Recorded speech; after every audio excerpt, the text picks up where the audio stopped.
There were angry scenes in court today as a mother who tried to help her son escape the country after he murdered a man at a Birmingham nightclub avoided an immediate jail sentence. 40-year-old Jazine Carpenter from Lower Gornal in Dudley was arrested just hours before her son was due to fly to Jamaica with thousands of pounds in cash and a ticket she had helped him find. Tonight, she'll return home instead of being behind bars. Yes, people, welcome back to the channel. Listen, what can I say? I had to mix it up. I went for something different, innit? You like it, you don't like it. To be honest, I don't really care. I thought, let me try something different, innit? So your boy's got a bold head. The funny thing is, though, I got this cut literally 2 days ago and the hair's already growing back, innit? But anyway, let's get into this. I saw this story the other day and I thought it was crazy. I don't even have to break it down, so let's just run the tip. But let's just run the footage and then we'll talk about it after. Charlotte, what happened?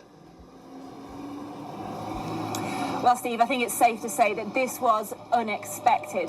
Jazine Carpenter had been warned to expect a custodial sentence, and in fact, as she arrived at Wolverhampton Crown Court this afternoon, she had an overnight bag and 2 large carrier bags full of clothes and toiletries, which she even took into the dock with her, clearly braced for time in prison.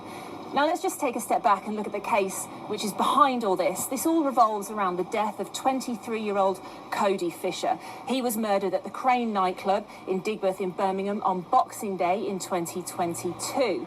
Now, Kamai Carpenter was one of the men who attacked him, stabbing Cody to death. We actually have body cam footage of the moment that Kamai Carpenter was arrested in London on the 28th of December that year. He was later sentenced to spend a minimum of 25 years behind bars. And it seemed that Kamai's mother, Jazine, had done her very best to try to make sure her son avoided justice. She was arrested the same day as her son. Now, Kamai was found with 2 suitcases full of clothes, while £5,000 in cash was found in Jazine's car. And an examination of her mobile phone found that she'd been researching flights from Gatwick to Kingston in Jamaica, a ticket which Kamai later bought for himself. That plane was actually due to depart at 1:20 in the afternoon on the day they were arrested, so police really did get them just in the nick of time. Now, throughout her trial for assisting an offender, she lied to the jury. She claimed she thought it was all just a holiday and said she truly believed that Kamai had done nothing wrong. The judge, Simon Ward, even called her today a jolly good liar. And the court has now heard that she does accept none of that was true.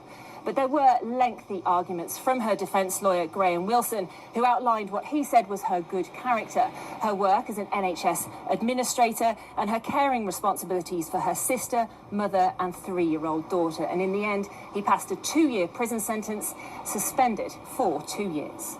So her son is done for murder. Her son is basically a criminal, right? And the mum knows about it and she's tried to help him escape. And then now, because she's helped him try to escape, now she's on trial and she was looking at time, but somehow she got off.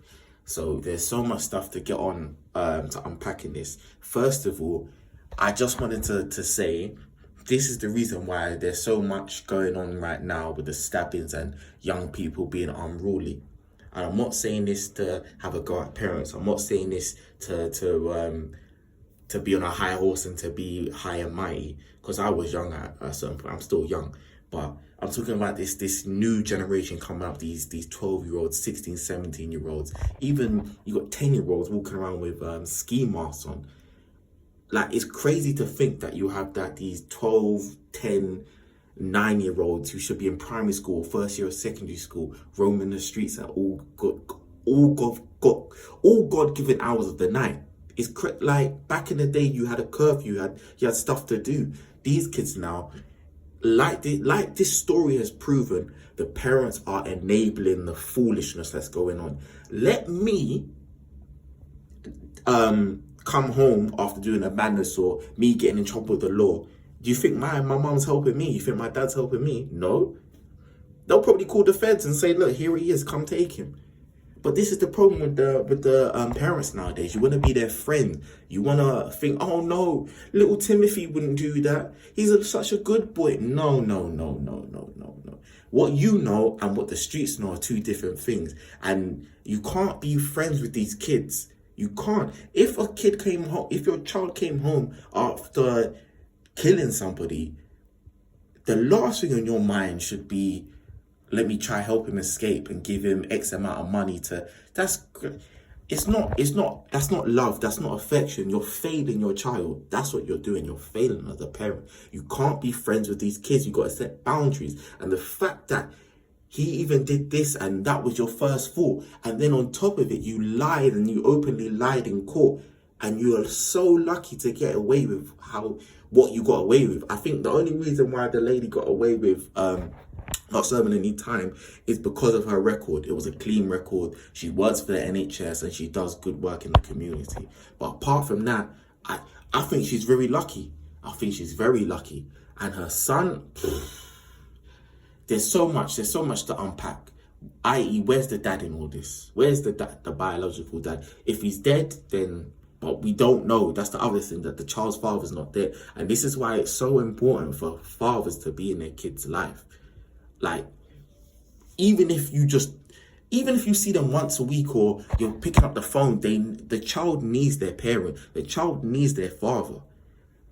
There's only so much that our mother can do, because when the little Jimmy hits a growth spurt now and he's 6 foot and he's tower over in the mum, and the mum saying, you're not going out, and the son saying, move out my way, and he batters the mum.